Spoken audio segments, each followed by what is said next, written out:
Hello everyone, welcome back to part 4 of my hardcore run and bun Nuzlocke series. I know at least 2 of you were pretty excited for this. This is post Watson, we're taking on Cycling Road, and I just really wanted to highlight this one trainer here who leads with a Mian Shao and has a pretty nasty Dugtrio in the back. That's the main trap that you are trying to avoid here. Just taking down the Magneton with Drop Kick. Out comes the Choice Band Ninjask that only has U-turn. My plan here is to pivot through Acrobatics, who takes basically no damage, and procs Flame Batty, gotta love it. Now the Dugtrio's in, but we can swap into our actual counter, which is Crab Hammer for a clean Oko with Aqua Jet. And then we can just honestly Razor Shell the Ninjask down and get ready for the real fight. And when I say the real fight, I mean, of course, Cycling Road Rival. This is the first main rival fight in the game, and it can be an absolute demon. I'm not sure how other Empoleon runners go about this, but I actually go about it by teaching Empoleon Brick Break, so I can just keep slamming the Brick Break into the screens that the lead in DD tries to set up. And I've pre-damaged here in order to bait out the Sceptile, so let's get right into it. Like I said, just jamming Brick Break. I think it ends up being about a 4-hit KO, which is fine. Really, the main goal here is to not take an Expanding Force, but shouldn't be a big deal. Sceptile now sees a KO with Leaf Storm, so I swap into Acrobatics to take quad-resisted damage, and then pop the White Herb. From here, I'm just going to run a few calculations. I think it's probably going for the nature power, but I think I actually can take it at the amount of health I have, so I'm just checking that, and then with my stats, Acrobatics kills it. So luckily there, proc my Citrus Berry without getting a crit, and then I'm at an HP range where I shouldn't be dead to Pursuit, but I think the AI has a pretty high chance of going for it, so I actually decide to roost until I'm fully in the clear. If it could go for a Flamethrower, then I can roost myself out of range. So that's why I kind of just jam a couple roosts here. I think my play here should now be to swap into High Jump Kick the Metacham, who's slightly pre-damaged. For some reason, I did this probably about a week ago, so I apologize that I don't exactly have all of my reasonings down, but live that Dark Pulse. I think that was guaranteed to live at that HP range. That's probably why I had it there. So again, luckily, no crits. Getting pretty lucky is a big theme of this. Go for the Drop Kick, just helping keep its damage in check while it spams Dragon Rage, or Dragon Dance, and brings out the really, really big threat on the team, obviously, is the Psychic Seed, Unburden Hawlucha. So after a little bit of beep boop calculating in the background, swap into Thunder, hope for a static proc, but don't get it, it's fine. I've got Discharge on my side. Bulk Up's a little scary, but Discharge Paralysis is pretty nice. I don't believe I outspeed. Oh, nope, just kidding, I do. That's pretty clutch. Thank RNGesus for this one, folks. Next, and I think this is actually its last guy, is the Assault Vest Granbull. This should be fairly simple, just going to swap into Acrobatics, so I'll take the time to discuss the other fights. And again, really all I've seen has been the Turtwig version of this fight, which I believe is significantly harder with the Speed Boost Blaziken. So that's actually kind of why I've been picking up on Empoleon runs. I just think it makes this fight so much easier. Torterra obviously makes Watson significantly easier, but I'd rather have an easier Cycling Road Rival than a harder Watson. So with that, definitely let me know what I could have done better. Any other options I could have had, please let me know, but that's going to be CRR. Alright, next fight I wanted to discuss. After CRR, there really weren't too many difficult battles. but I wanted to talk about this route a little bit while I grab my Lancet berries and Lepa berries. I actually find 2 Lancet berries here. I've never seen that before, but that's pretty cool. I think as well as the Hyper Voice TM. I wanted to discuss this next upcoming fight a little bit. It's a little bit tricky, but it is the Tailwind fight here, where basically the guy just has a Crobat and a Noivern, and then the other slot has really, really hard hitters and Crabominable, Belly Drum Poliwrath, and Guts boosted Heracross. So the main plan here is to protect with Crab Hammer, or actually to detect with High Jump Kick, and then score a 1-2 knockout into the Crobat with Ice Hammer and Aqua Jet. So let's see how this plays out. So, yep, just detecting here, and I've pre-damaged High Jump Kick to just be at a point where it always baits, or should always bait, an Ice Punch from High Jump Kick, and then this turn the Crobat doesn't do any damage. But here the Crabominable messes with my plan a little bit, and instead of targeting down Octazooka, it just protects for some reason, probably because High Jump Kick it sees is faster and can do a hefty chunk with Brick Break, definitely at least a 2-hit KO. So just running in the background, I think the plan still stays the same, just gets a little dicey as I need to swap Octazooka out for Acrobatics. Crabhammer takes a Dragon Pulse, and then luckily it doesn't target Crabhammer with the Crabominable, so another stroke of luck for your boy. At this point, I believe it sees a KO pretty much into both slots, so it's a little dicey as to what happens here, but jamming Acrobatics into it for the Oko, and from here it's super free. Acrobatics outspeeds and one-taps the Heracross, and then I can just set up whatever I really want to do on the other slot. I could go into Gust for the Poliwrath, or back into High Jump Kick for another Detect, but I say screw it, just go for Venoshock into Acrobatics, and from here it's super free, but I have absolutely lost a run to this fight, so just wanted to cover this one as well.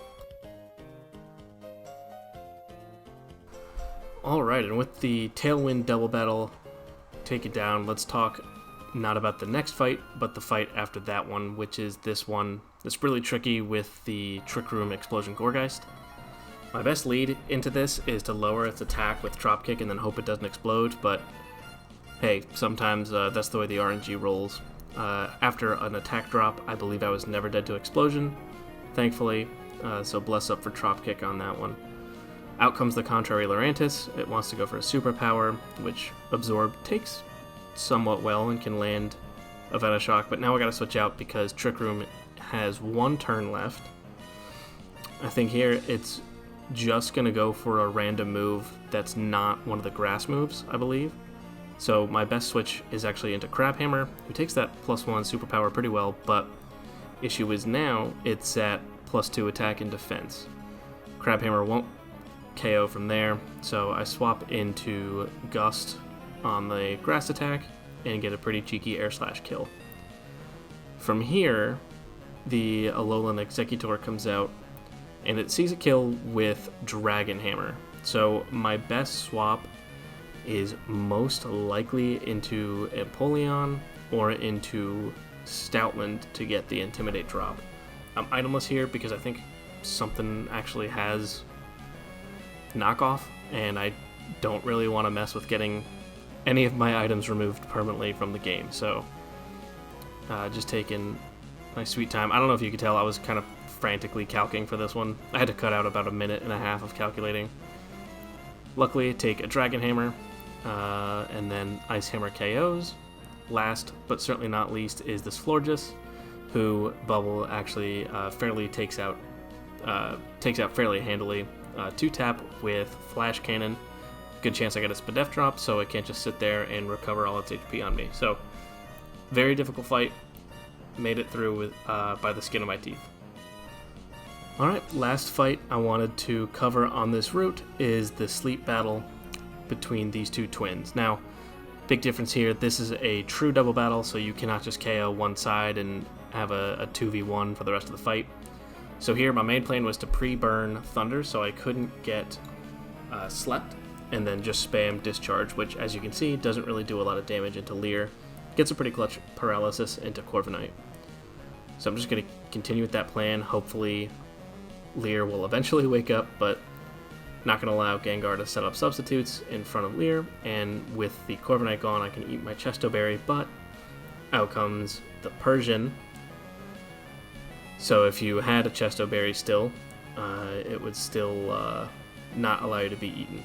Pretty close call here with Lear's HP with that last discharge, but no harm, no foul. Here, a Hidden Power Fighting should probably take out that Persian. I just want to make sure what it is that I really want to do here. So just a cheeky Intimidate, Hidden Power, both Mons are paralyzed on the end, and that kind of makes the rest of this fight not super free, but you know, it's kind of the main challenge is getting through the Corviknight and the Gengar, I've found. I have also run into a little bit of trouble on this fight. Let me know if you have as well. How are you able to overcome it? But that Hex did a lot of damage if that crit. That was pretty much lights out for Thunder, so Citrus Berry once again coming in clutch. I didn't find that many, so I probably shouldn't have used that there for this random double battle, but really don't want to lose Thunder. He's a really solid bulky electric type, which you don't really come upon that often.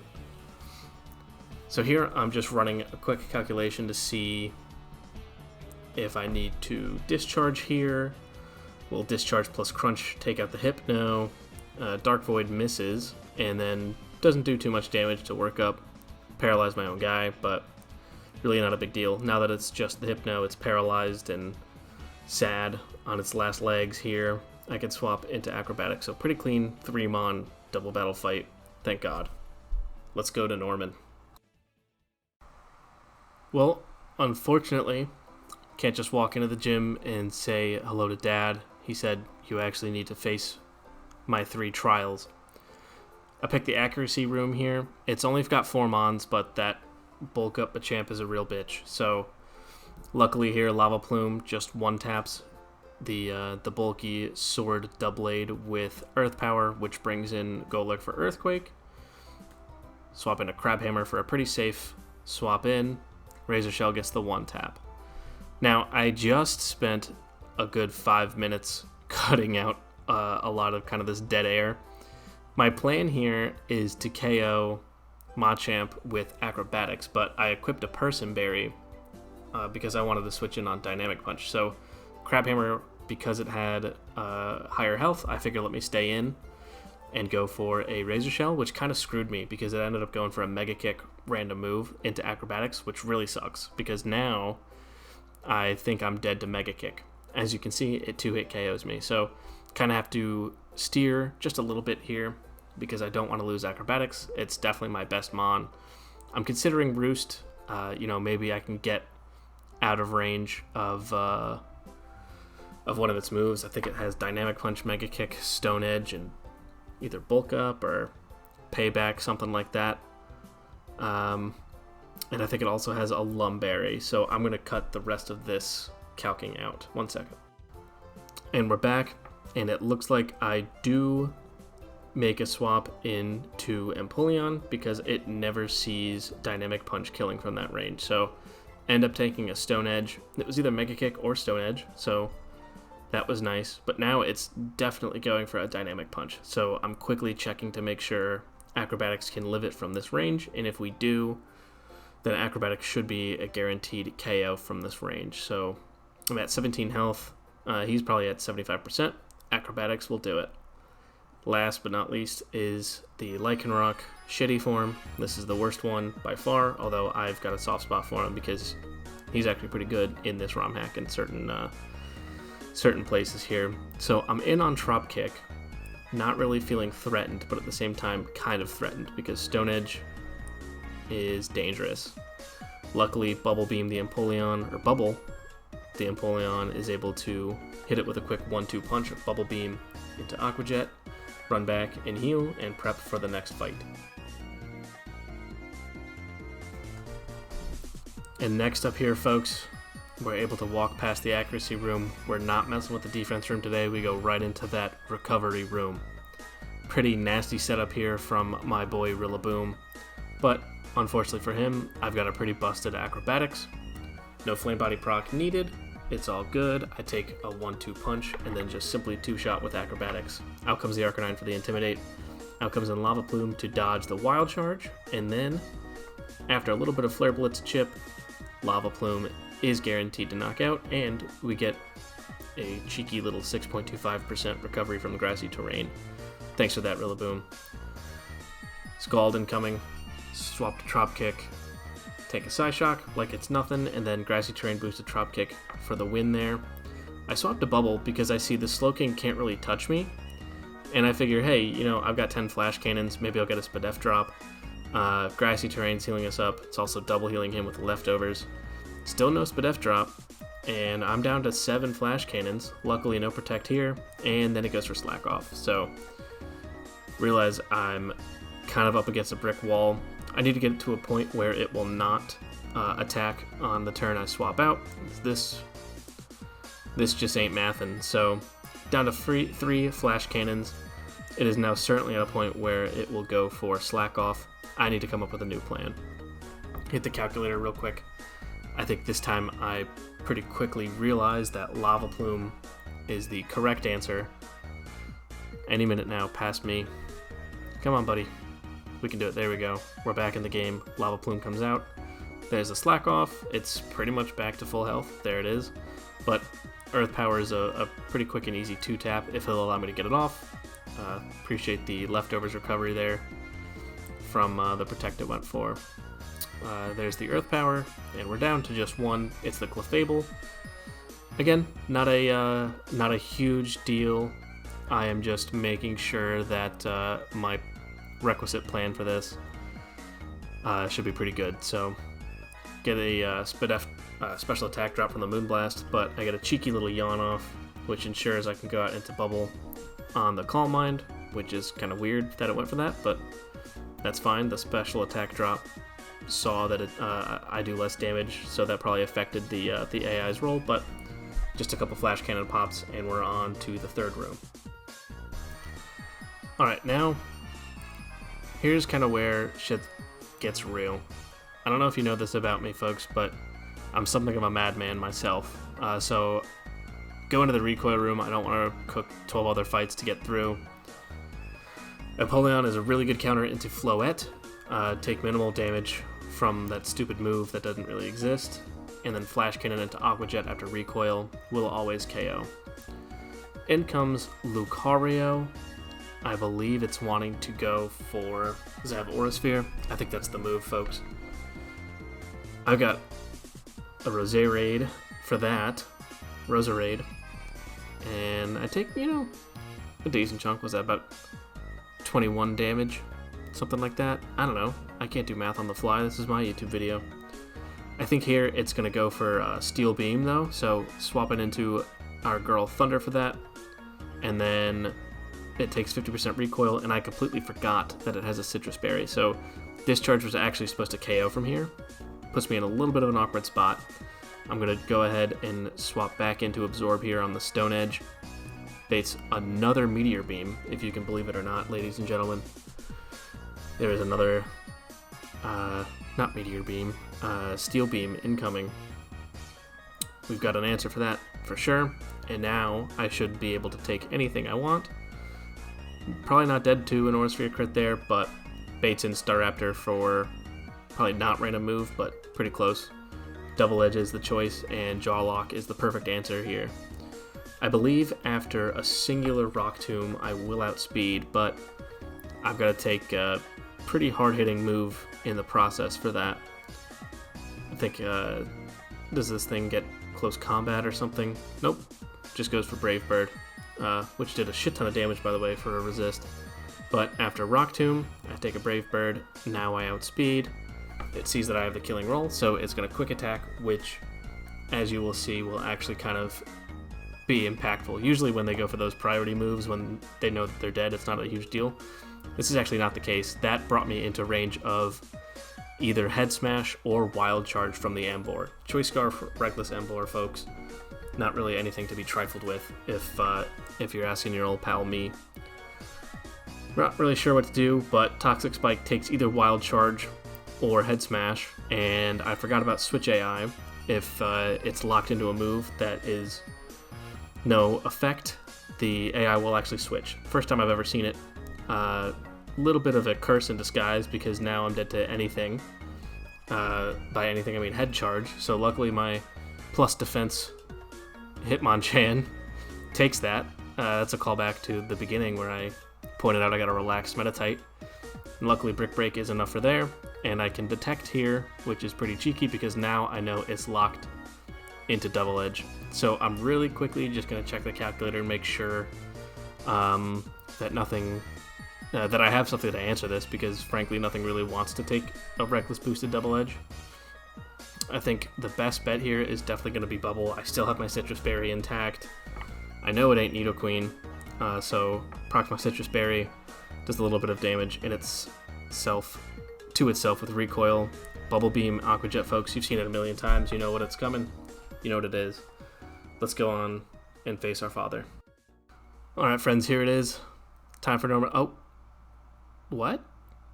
A Heart Scale. Maximize IVs? On Acrobatics, but it's already Jolly. 28 IV. Speed... Oh, you wanted more attack. Okay, that's totally fair. Now it's got a third... Wait. Go to the gym. What are you doing? It's Jolly 28 speed. You used a Heart Scale to get 3 more speed IVs on your Talonflame? Why? You see that speed there, folks? 135? Meloetta, after a Relic Song, switches to Pirouette form. Norman has it on his team. I don't know if you know that. With 28 speed IVs Jolly Nature, we actually speed tied. So that was that was the reason for the Heart Scales. Sorry for being a little bit over dramatic. You know this. If you've played Run and Bun, you know the move here is to lead a fighting type. Quick fake out into Cherry Berry, Thunder Wave, into 2 Break Bricks means that Pidgeot's now out. Thunder once again comes in clutch here, survives a Hurricane, Discharge, and, folks, would you believe it, a crucial paralysis in this run? Nonsense, I say. Now, I'm just quickly checking to see, I know my move is to discharge to KO the Pidgeot. I'm trying to see what's going to come out next, folks. I believe it's the Azumarill. It outspeeds, it sees random kill with any of its moves, so that's really good. I'm checking here to see exactly what my options are, because that was totally not planned. I think my plan there was to sack Thunder, to be completely honest, and then revenge kill with some priority move to take out the Pidgeot. But here comes Leer. Really, really good counter to the Azumarill.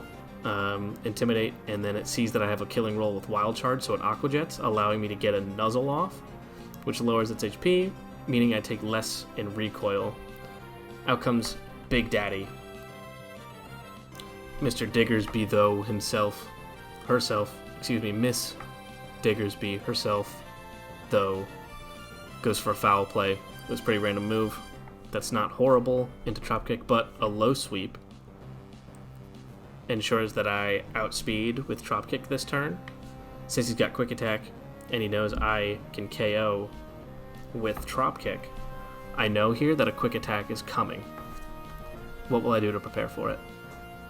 The answer is, of course, with -1 speed, High Jump Kick comes out. I can fake out for some chip, but I don't need to. Take a Quick Attack, Brick Break it. Now, this point, I hate this little Meloetta mythical Pokemon because I'm not exactly sure how the interactions work out with the AI where it picks a move. I know it sees a kill with Relic Song. Pretty much any of its moves will KO except for Close Combat. So I predict the Relic Song is going to come out, swap to Empoleon to tank that, and then at -1 with both defenses, here's where Heart Scale number 2 came into clutch. Acrobatics is able to outspeed, and then with -1 in both defenses, the move Acrobatics itself will be a KO. Not holding an item here because I didn't want to mess around with damage ranges and picking up a Citrus Berry and then having to, play around me not proccing my own Citrus Berry. So I just think the safest option here is to go into Acrobatics with no item. I don't really have a great answer into this Cinchino, so my plan with Bubble is that, assuming I don't flinch from the King's Rock, I think that's a 41% chance with 5 moves, with the 5 hit moves to flinch, and now I can guarantee the Bullet Seed. Acrobatics comes in. Thank you for the attack IV raise. Means Acrobatics can outspeed and KO.